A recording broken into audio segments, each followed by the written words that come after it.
Et si vous pensiez qu'il suffisait de déposer une requête pour obtenir une injonction de payer, détrompez-vous. Une ordonnance mal préparée peut se retourner contre vous, même devant la Cour commune de justice et d'arbitrage de l'OHADA.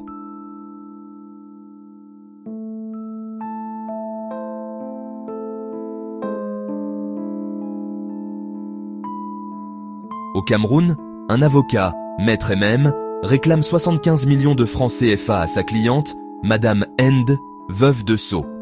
Il obtient une ordonnance de taxe d'honoraires. Fin de l'histoire? Pas du tout. Son adversaire, Monsieur A, agissant comme mandataire de la veuve, contre-attaque.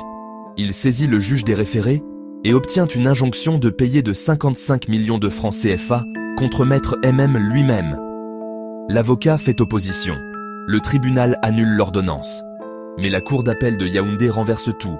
Elle condamne l'avocat. L'affaire monte à la CCJA.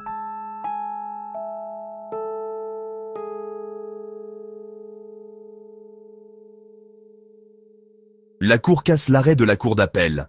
Elle rappelle une règle essentielle. La procédure d'injonction de payer est encadrée. Elle ne tolère pas l'improvisation. Une injonction de payer n'est possible que si la créance est certaine, liquide et exigible. Pas de documents, pas de preuves, pas d'injonction. L'acte uniforme OHADA, article 1, est formel. La créance doit être incontestable, chiffrée et exigible à la date de la requête.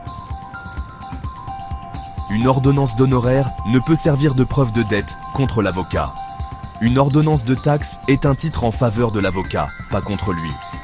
Monsieur A ne pouvait pas se fonder dessus pour prétendre que Maître MM lui devait de l'argent. Le comportement procédural d'un adversaire ne prouve pas la dette. La cour d'appel avait affirmé que Maître MM s'était dérobé à une enquête et que cela prouvait la créance. Faux. L'absence à une audience n'est pas une reconnaissance de dette. Les pièces justificatives sont obligatoires. L'article 2 de l'AEPSRVE exige de joindre à la requête les documents établissant la créance. À défaut, la demande est irrecevable. Dans cette affaire, aucune pièce sérieuse n'était produite. Le montant de la créance doit être clairement décomposé. Le demandeur doit détailler ce qu'il réclame. Intérêts, frais, principal. Tout doit être chiffré. Or ici, le demandeur n'a même pas su inventer un décompte crédible. La requête était vide.